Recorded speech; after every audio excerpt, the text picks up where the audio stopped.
So I'm out here out at my mother-in-law's. That's actually the place that my wife grew up, and I kind of grew up because we've been together since 2005, or almost 11 years actually.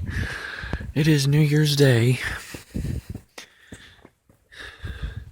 We're out here a lot. We live in Springfield, but this is just north of Springfield. We just like to come out here to escape. We're out here normally every weekend. Anyways, I keep the tractor out here. So if you guys hadn't known, this area got about, I think it was like 12 inches of rain. My tarp got blown off.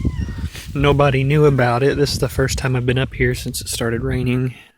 And my engine is full of water. I ran it last night. Governor was acting funny. It wasn't running very right. So I was like, well, I'll deal with it in the mornings. We got out here whenever it was dark, and I was like, yeah, I'm not even going to worry about it right now. Kitty. So, needless to say, even though I did run it last night, I kind of wish I didn't, because I could have probably just drained all the water off the bottom and been okay. But I didn't know it at the time. 7 o'clock at night, sun's already down, so I didn't even bother checking. Anyways, so went to drain the oil this morning, which is kind of what I'm letting it still do, is drip. And I've just got some cheap O'Reilly's oil. Anyways, so you can kind of see that nasty gray crap. That's my oil. That kind of really sucks. I figured that the gaskets and stuff, I think I have a gasket, and I went ahead and I put some gasket maker around the crank cover,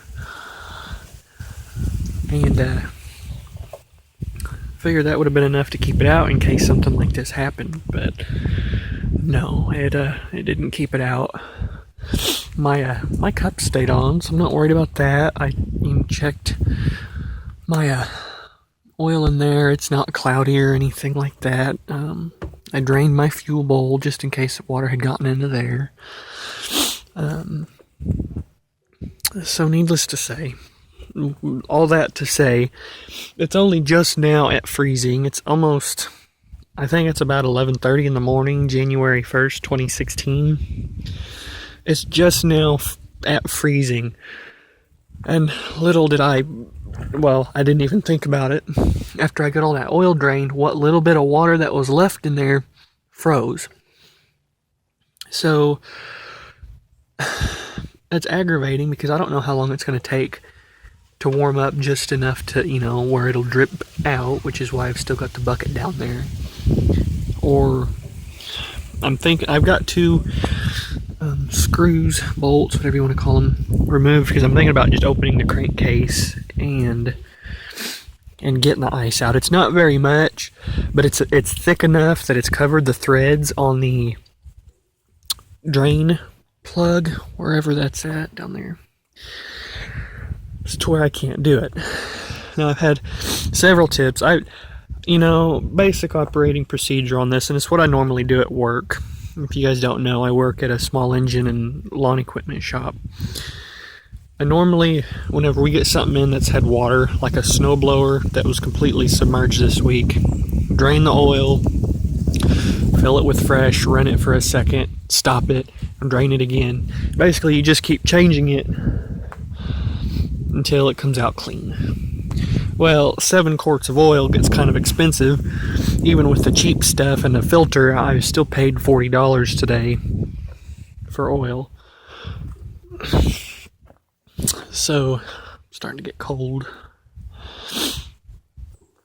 So this is why I've really been kind of peeved lately. Because I really, really want a garage or a shop or something to keep this in. If our garage wasn't so tiny at home, you're damn straight I would have it at home in the garage. But the door, I think I have like an inch or half an inch clearance on either side for my axles. to fit in there, and there's just not enough room. There's no light. It's an old crappy garage, so I keep it out here with a tarp on it. My second worry is, and I don't know what keeps happening. Normally whenever I fill my antifreeze up, I actually fill it to where it just barely comes over the top of that top. Let me get it off here. This new one's kind of a tight fit. I don't know if you can see it or not. I'll fill it up over or it's just over the, I don't know what you want to call it, where basically the top pipe connects. And that's just so that way I know as it's warming up, it can circulate, because these thermosiphons, work off the principle that hot water rises, cold water sinks. So, you got your upper water pipe, your hot water slowly rises to the top, gets to the top, comes down to get cooled, and goes back. Well, each time I fill that up, it goes, I'll fill it up there, run it, which of course, some of these fluids you put in here, they expand whenever you heat them up.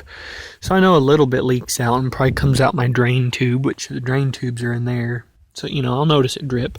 But it doesn't seem like so much where it should keep dropping like that. So I'm kind of worried that a little bit seeping into my engine, which of course, and I don't, tell you guys a lot of my thoughts all the time, but I know that this engine needs rebuilt. There's a slight knock in it. It smokes. It's, factory, it's, between 28 and 30 horsepower, and I'm measuring right at 22 horsepower. So this thing's tired, and as much as I want to rebuild it, I can't afford it right now. So that's why I'm just trying to take care of what I have. It's not being overly worked. I'm keeping the oil changed in it. Just driving it around. And, yeah. So this was just kind of a bummer today. I was really hoping... I have a actual PTO shield to put back on it. To put back there. And, of course, that flips up and get your PTO. And I also have to, at some point... found out my hydraulic fluid, which you add in through there, is leaking out into my transmission, because it's every time I check it, it's low, and it's not leaking out here. I know it's not. So at some point, I don't know if it'll be on a warm winter day or what, sometime whenever I have the facilities or the time or something, I'm going to yank that back off, which you guys seen my video whenever I did it on the last bee I had. Which apparently guys say that, you can manhandle these just fine, one person. I don't like that idea. It seemed awful heavy. Maybe I'm just a weakling, I don't know. But I'm going to have to yank that off and replace the seals and inspect all that. And while I'm in there, I'm going to check out my gears better. Some guy told me that his transmission did the same thing mine did, where it was clicking and clunking in first, second, fourth, and reverse. And he said that it was the counter shaft idler gear. And he said it doesn't do it in neutral or what I call the left hand gears. But he said it was his counter shaft. And I was reading last night on how to get that out, and it's a pain in the butt. Your clutch has to come out, obviously your pulley. I think you have to pull this wheel and tire either out or completely off. Your flywheel cover has to come off. I can't remember if it's one or both of your brakes assemblies. Your cover down here, it's a transmission cover, has to come off. Then you got to take out all your sliding shafts. So obviously your pedestal and all your steering components have to come off. You got to get your sliding shafts out, your detent rods, and then you can remove the counter shaft. And I'm thinking that's going to have to wait until I have an actual garage or shop to put this in, because whenever I get started, there's going to be no stopping me. I want to essentially just separate this front half from the rear half, block it, pull all the wheels and tires off, and then get the sheet metal to a shop. Everything, I'm not going to sandblast it. I hear there's a big kind of movement to not sandblast them because it, from what I don't know, I guess assume it's to keep it from removing metal, unless it's like baking soda or walnuts or something. But so I'm not going to sandblast it. I'll probably just wire wheel it and grind everything down, degrease it all, and then I'll repaint everything.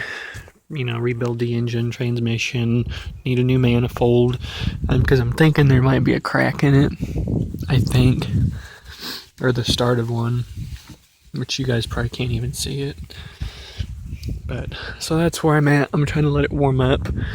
I'm gonna work on getting a couple more of those screws out, see if I can get that off, because kind of a pain in the butt with that steering pedestal in the way, and then I'll go from there. It'd be really nice if it got up to about 60 degrees today and that would just come out. And a lot of people have different ways of cleaning out the crankcase. And as much as I don't want to do this, I don't have a vehicle here to pull this thing around and fill that up with diesel. So I've got some old gas. It's actually not that old. It's pretty clean. I don't even remember what I drained it out of. But I think I'm going to put a little bit of that in the crankcase. And I'm not going to start it, but I'm going to turn it over. Because as you know, gasoline is going to thin that out a lot. And I know a lot of guys are saying that's a big no-no and that's going to run your bearings dry. Well, I'm just going to give it a couple taps. And then, you know, fill it up enough to basically thin everything out, drain it. Because I really don't feel like spending another $40 on cheap oil and another filter to clean out the water. So anyways, sorry for the long video, sorry for the rambling. Just kind of wanted to post an update on what's going on. I was really looking forward to driving this today and running it pretty good. So I got about half a tank of gas in there that's been in there for a couple months. I really need to burn through it. I just need to get some Stay-Bil in it. But anyways, thank you for watching, and I'll talk to you later.